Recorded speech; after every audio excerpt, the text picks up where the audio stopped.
Good morning. Good morning. It's great to be at the London Forex Show. This is a presentation about the future of cryptocurrency exchanges. I am the chairman of Globotex, which is a digital currency exchange trading both Bitcoin and Bitcoin Cash, trading pair against the euro. But I want to start with a little bit of a story. This is a true story, and it's about a little boy. Not so little. He was about 13 or 14 years old. And I think it makes the point about what we're going to talk about today very well. This little boy had always spent his allowance as soon as he got it. He would be dying to spend his allowance. He wanted to buy candy, he wanted to buy toys, he wanted to buy whatever he wanted to buy once he had access to money. And this is how a lot of children live their lives. This is how a lot of adults live their lives, because in the Keynesianism philosophy, consumerism is good. We should spend because it's spending that drives the economy. Well, this is how the boy grew up, and he actually made a comment to his parents and to a comment to me that I overheard. And he said, you know, I've been studying this Bitcoin thing. I heard about Bitcoin, and I actually have some Bitcoin because there's no age restrictions about getting into an account. So you can get your own Bitcoin wallet at any age. It's permissionless, so this is fabulous for the youth. I wish that I had it when I was that age. And he said, you know, I've been saving it for about 6 months now, and maybe he caught a good time period or whatever, but what he said to me was that this is the first time in his life that he understood the importance of savings and what it actually meant. Because when he always had fiat, he wanted to spend it as fast as he got it. When he started to hold Bitcoin, he realized that his purchasing power would tend to increase over time, and that as a currency, it was a currency with increasing purchasing power. And this comment really stuck with me, because I felt that this is also what underlies the economy with sound investment. We want to make sound investments. And if we don't have monetary manipulation, if we don't have business cycles that are being manipulated through the control of short-term interest rates by the central bank monetary policies, we can actually make sound investments with a currency that we're not worried about shedding all the time or spending as fast as we get. And Bitcoin is indeed a currency. It operates as a currency. It's only one of many cryptocurrencies, but it's the first and it's the dominant cryptocurrency. So the other thing I wanted to talk about is trading and how you trade cryptocurrencies. Because I don't think that cryptocurrencies currently are suitable for day trading.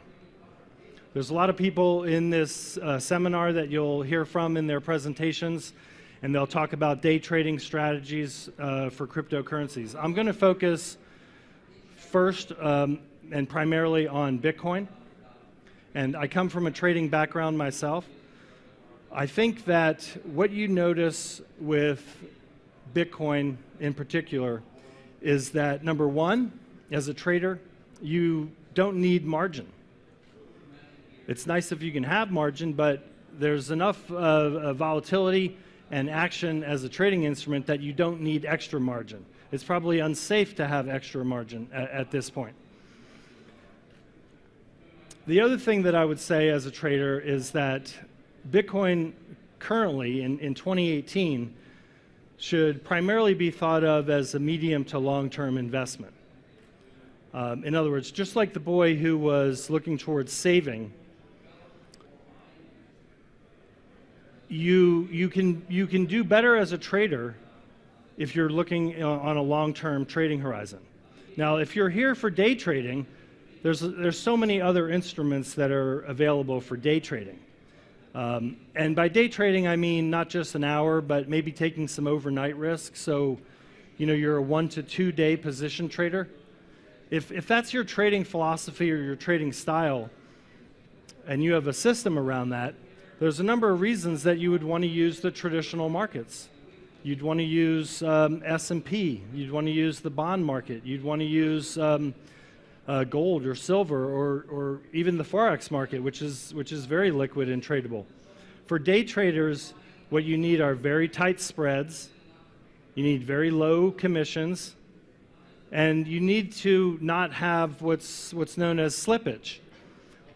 Today on a lot of exchanges, if you're putting in stop orders, that might make you feel more comfortable and might allow you to sleep at night, but you're probably going to experience quite a bit of slippage on an exchange that doesn't have liquidity, because the stop order will be triggered and you'll be filled at whatever the prevailing price is at the time.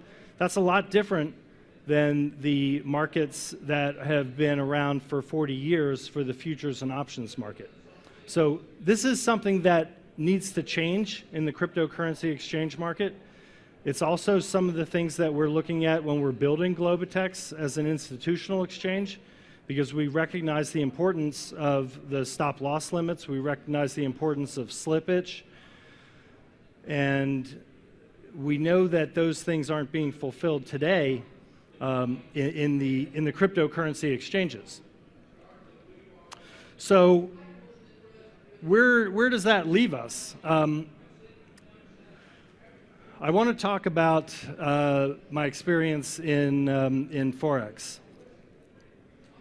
When I was at Visa, we designed a system that was able to take the exchange rates that we received from Citibank and pass those along to cardholders. And what we did was we changed the entire system, because instead of Citibank maintaining the exchange rate and keeping the exchange rate for the cardholders, we took over the function of the trading room for Citibank, and we maintained our own position in those currencies. So we were able to quote the one rate to the cardholders, and we were able to procure the foreign currency at another rate, so we were able to lock in a profit for that day's trading. Now, we were able to do that because we knew the volume coming in, we knew the volume coming out, and we were able to lock in that rate. Now, prior to that, those currency exchange rates were passed through to the cardholder at cost, and Visa passed on that margin over to Citibank, which was their primary member within Visa, but also their primary Forex bank. So I wanted to give you a little bit of a background on the trading.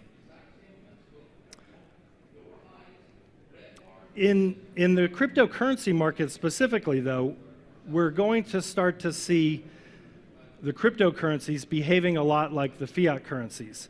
Bitcoin today already has an ISO 4217 currency code. The Bitcoin currency code is XBT. So similar to EUR and GBP and USD, we have a currency code now that is in the ISO database, which will be passed through to all of the Forex retail brokers. It hasn't happened yet because a lot of the software hasn't been updated, and it hasn't also been formally recognized by the ISO yet.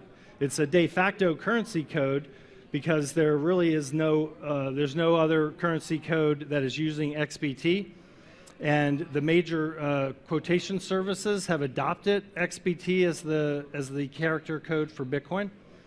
And the reason that they reserved X is because X is reserved for the non-political units, such as gold or silver or platinum.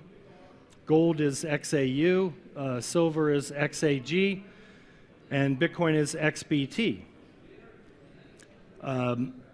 When we put the application in to ISO offices, which is the non-political body standards body in Switzerland that maintains these currency codes, they initially denied the application because they said that it didn't come with a letter from the central bank of the issuer. So, of course, Bitcoin as XBT is not going to have a central bank issuer that's submitting the application. It was submitted on behalf of the Bitcoin Foundation because we wanted to have a currency code. And that's the reason that it's not currently listed in the ISO 4217 data table. But when it is, that will be a massive buy signal because it means that it will also be pushed out into all the ISO databases, and it will also show up in all of the Forex trading software around the world. But in the meantime, it's being used by Bloomberg, it's being used by Reuters, it's being used by XE.com, Oanda, and Globotex also uses the XBT nomenclature for the trading pair within Bitcoin. You'll either see it as BTC or XBT at some of the exchanges. The other thing that's notable about the evolving cryptocurrency landscape is that we're in a situation now where we have both global exchanges and we have local exchanges. There's about probably over 1,000 or 1,500 different local exchanges. And these local cryptocurrency exchanges will be set up in a particular jurisdiction. They'll be set up in like Sweden or South Africa, and they'll only deal with the local population in that country. That's for language reasons. It's because they want to support the local currency and the in and out of that local currency into Bitcoin, such as the South African Rand. And they also may want to tap into the ATM network to make these transfers smoother. There's a great exchange in the Netherlands called BitTonic, bitonic.nl. They use the ATM network, which is Ideal, I-D-E-A-L, and the transfers that go through Ideal make it very smooth and seamless to buy and sell Bitcoin from your major bank, which is probably why the Netherlands is #1 per capita in terms of Bitcoin nodes, number of Bitcoin nodes in the world. The small little country of the Netherlands. Now, the trend that we're seeing that's very important is that even though we're seeing these local exchanges around the world that are supporting the local markets, we're also starting to see global exchanges that don't restrict themselves to a single market, but they're available for the entire world. So they'll take account holders from any country, and in essence, they end up being somewhat of a clearinghouse for the other smaller exchanges. So something like Globotex or Bitstamp has the potential to serve as a clearinghouse to some of the small local exchanges. And we're seeing this consolidation start to take place slowly in the cryptocurrency landscape. You'll probably end up with about 4 or 5 major global exchanges and still have the network of several thousand exchanges that are at the local level. This is a good thing because some individuals and businesses will require the local exchanges, and others will require the access to international markets, international exchanges. The exchange rate and the price on an international exchange is more likely to reflect the global conditions over the local conditions. So this is one of the reasons you see so much disparity between global Bitcoin rate versus the exchange rate in South Korea, for instance. We've seen the South Korea exchange rate trade at a $2,000 premium at some points over Bitcoin. So as we complete this move from local exchanges and the consolidation of global exchanges, we're also going to start seeing new instruments. We're going to start seeing instruments for futures contracts. We're going to see instruments for options, calls and puts. And these futures contracts will be based on the physical settlement of the underlying commodity. So unlike the CBOE and the CME options that are currently out there for Bitcoin, the exchange options from the cryptocurrency space will be physically settled, or Bitcoin settled, even though Bitcoin's not physical. It'll at least be tied to an underlying commodity that's warehoused and accounted for. Currently, with the cash-settled instruments at CME and the CBOE, contrary to popular belief, they actually pose more of a systemic risk to the financial industry than futures contracts that are physically settled. And the reason for this is because the price can be delinked and unhinged from the actual underlying commodity. You have the opportunity to temporarily cause greater swings. Since there's no physical settlement, it doesn't accurately represent the price of the underlying commodity. And this can get out of whack, at sometimes very much out of whack. And it's also the potential for the tail wagging the dog. If you're not tied to an underlying commodity, you're just based on the cash money that's piling in, mostly and could be underwritten by people with a lot of cash, with no contract limits.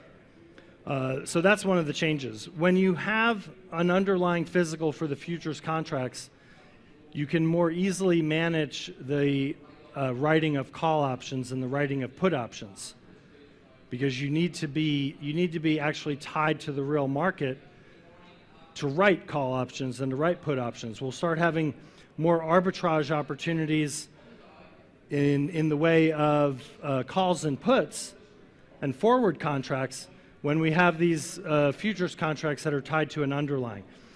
Right now, there is almost no market for call options or put options in Bitcoin, which would be very, very useful for a lot of companies that are keeping Bitcoin on their balance sheet.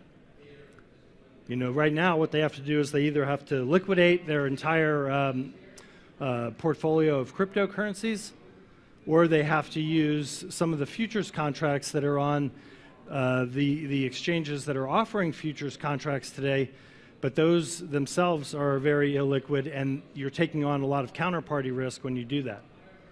So the exchanges of the future for cryptocurrencies will start to incorporate spot trading with other commodities, futures, calls and puts, margin trading.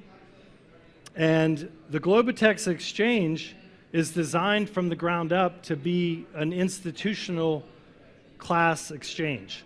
So it has the reporting, it has the API functionality built in, and it will have all of the order types that you need to trade these markets. It currently doesn't have the stop orders, but it has the limit orders. So in order to tell you more about the Globotex exchange, I want to welcome up our co-founder and managing director, Lisa Aizpete, and she will tell you more about the Globotex exchange. Thank you for your time. Does this work? Yes, it works. Thank you, John. Let me first begin by saying how nice it is to be at a London Forex show, and Forex standing for foreign exchange.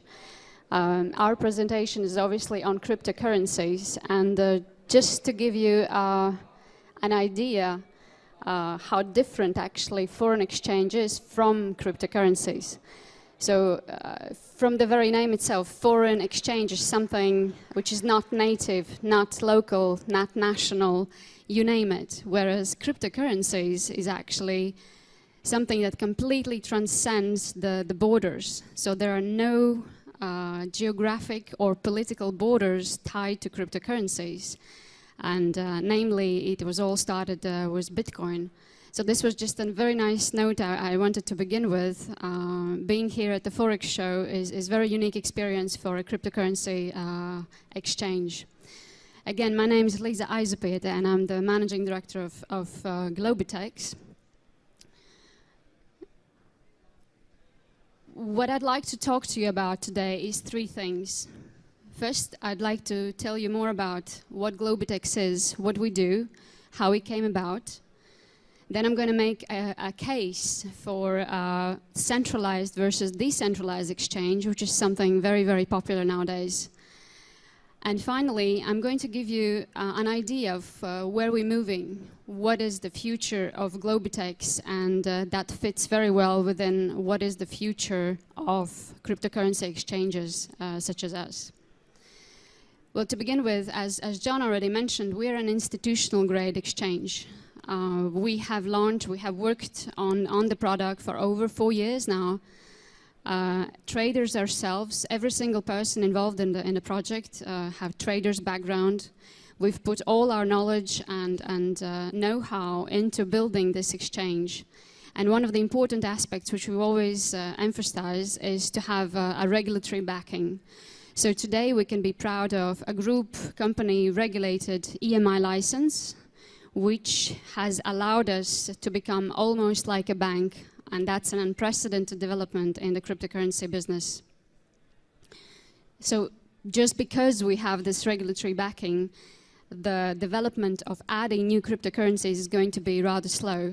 So if any of, usually I'm being asked the question, so can you list my token? Can you list my cryptocurrency? Because as you know, there are over 1,000 various cryptocurrencies out there. If you just have a look at them, there's a plethora of those. The answer to that question from Globitech's perspective is unfortunately not.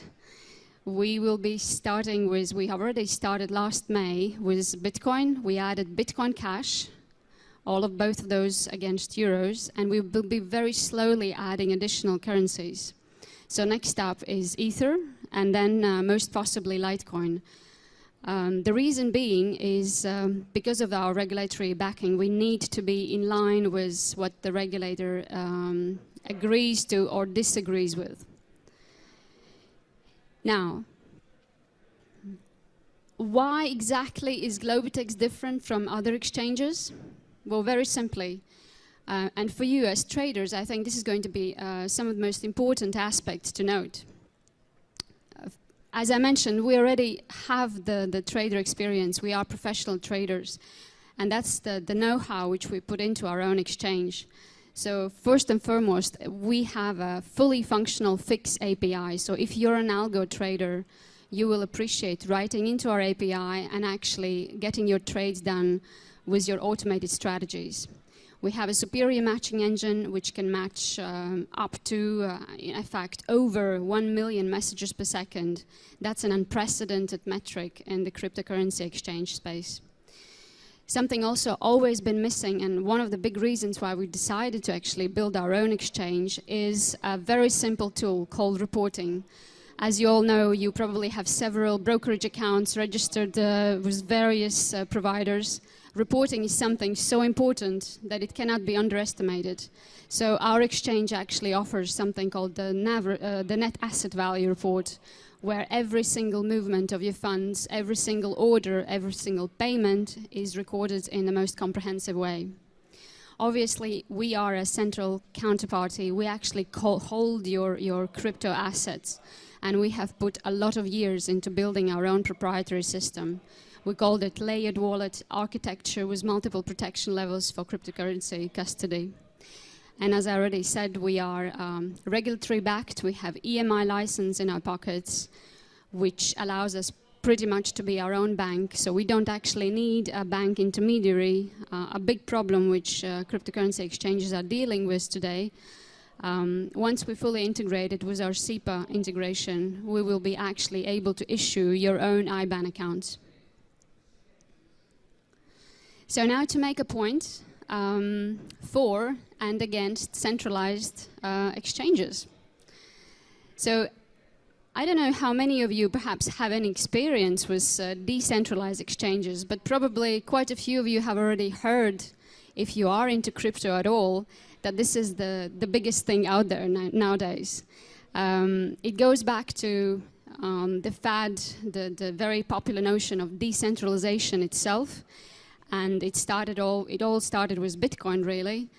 But should there be everything and anything decentralized? Well, I say definitely for currencies, but probably not for the exchanges. And here's why. In a decentralized exchange, you're already submitting your AML KYC information in a centralized manner. So by definition, this is not a decentralized exchange. Once your service provider asks you to submit your personal data in a centralized manner, that's it. You are dealing with a centralized service provider. Obviously, for Globitex, it's completely centralized. Volume. You are definitely most limited by volume. If you know a Bitcoin network actually can process only about 7 transactions per second. On the Ethereum, on a good day, you'll probably get through something like 15 transactions per second.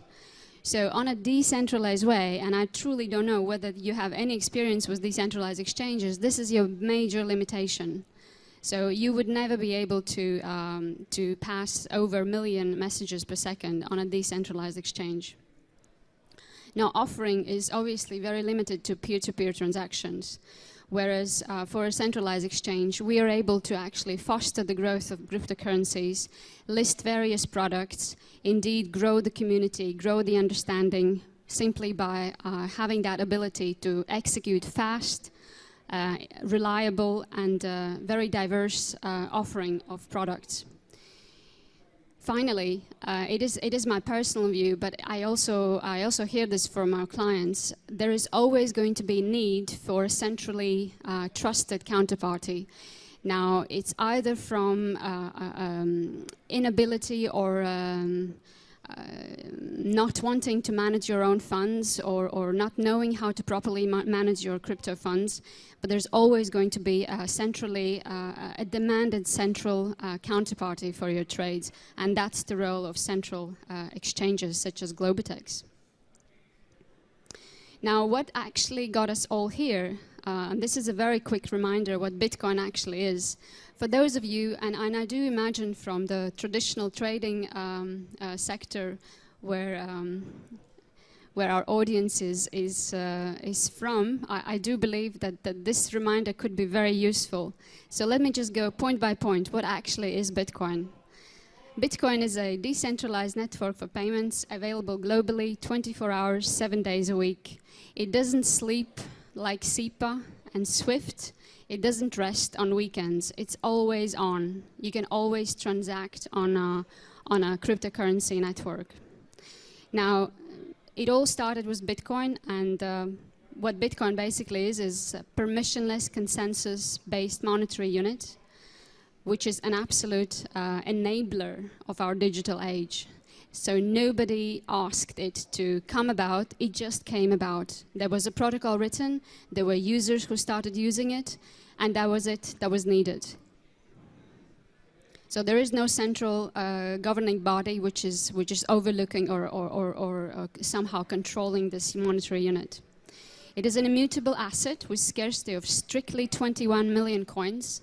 So that means it's appreciating monetary unit. Today we have something about 16.7 million mined. So we have some time to go. I believe, John, correct me if I'm wrong, but it's going to take another 100 years to mine the rest of it. Till 2140. There you go. It is highly divisible. Obviously, 21 million coins is not a big number, but it is highly divisible into 8 decimal units, which we also call satoshis for the legacy purposes.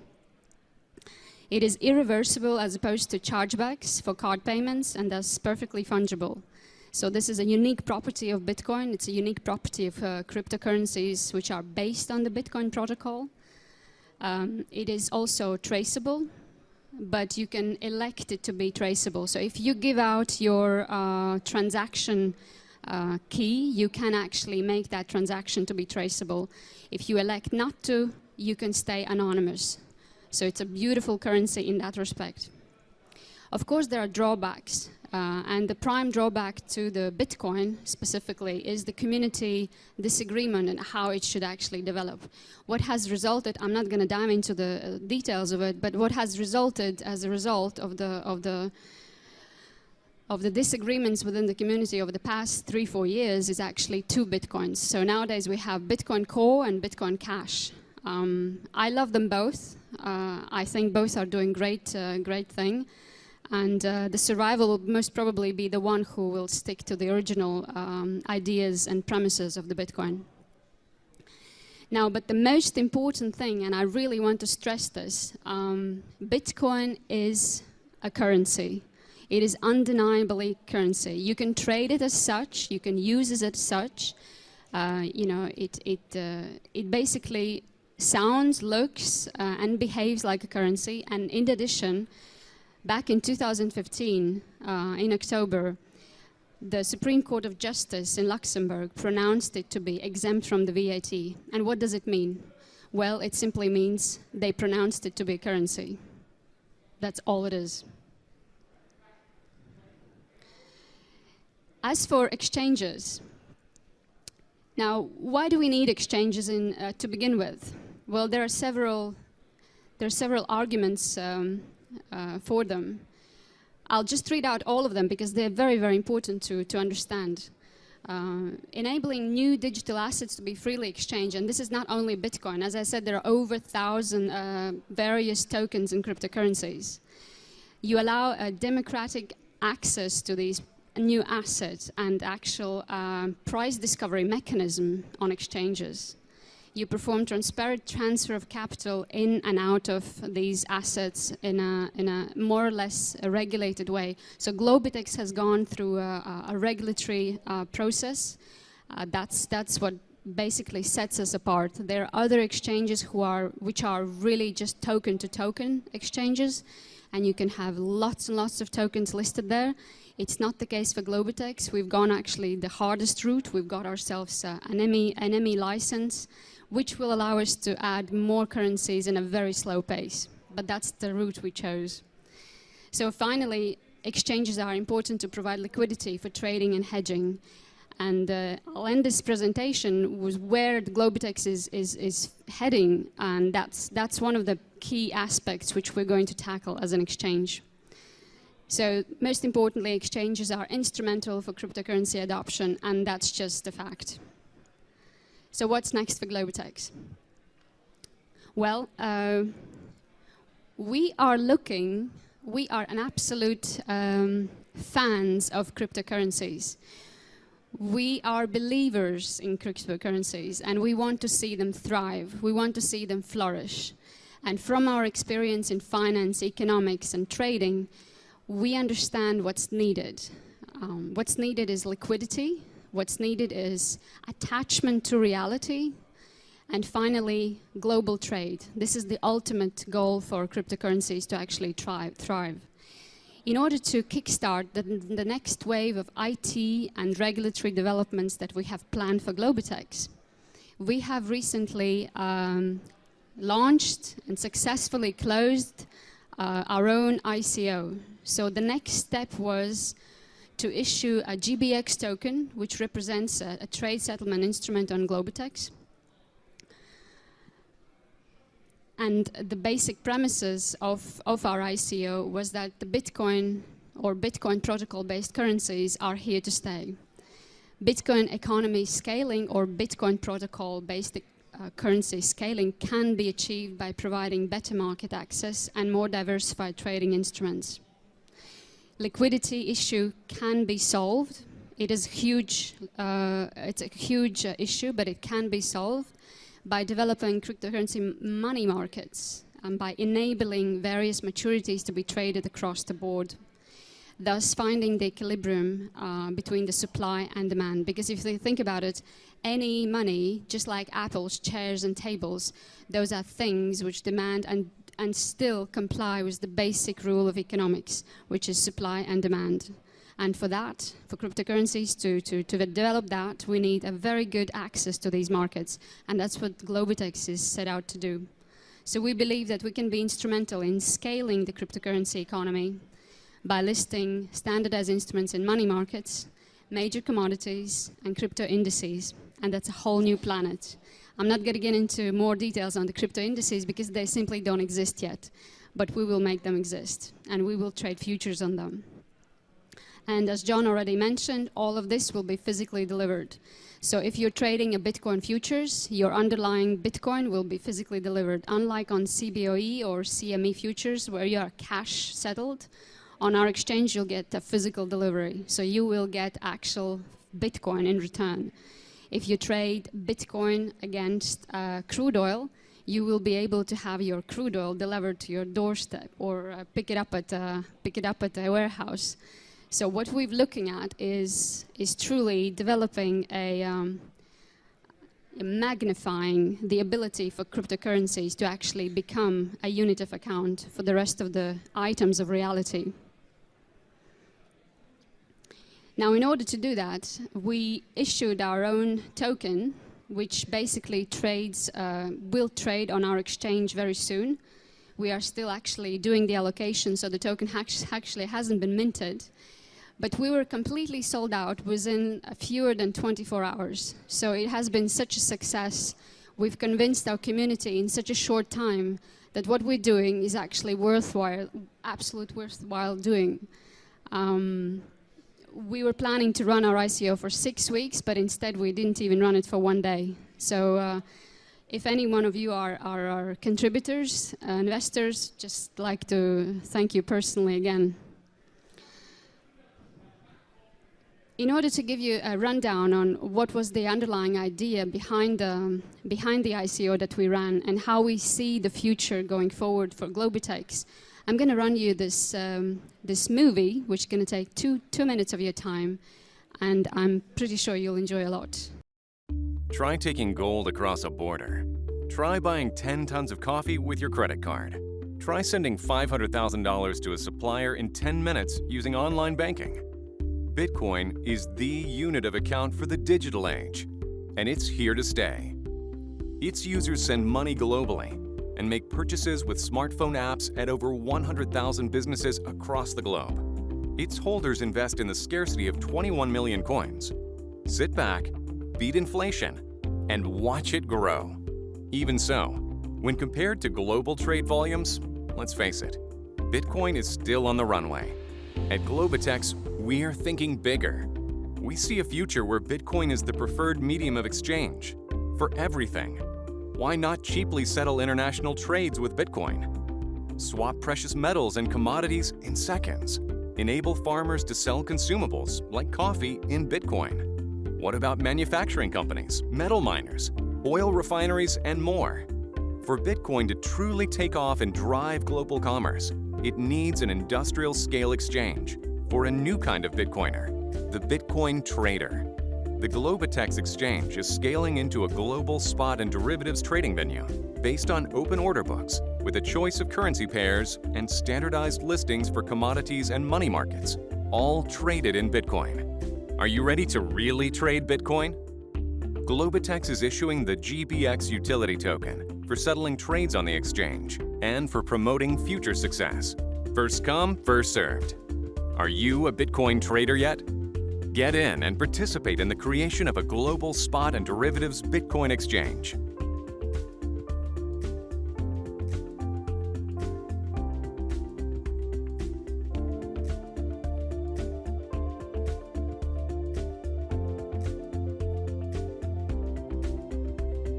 And that would be me saying that indeed, in order for Bitcoin to actually become mainstream, it must be used both as a unit of account and a medium of exchange for not only coffee shops in crypto coffee shops, not only for coffees in crypto coffee shops, but also for international trades, for large bulk volumes. And in fact, just a few weeks back, there was a big trade which was carried out in grain.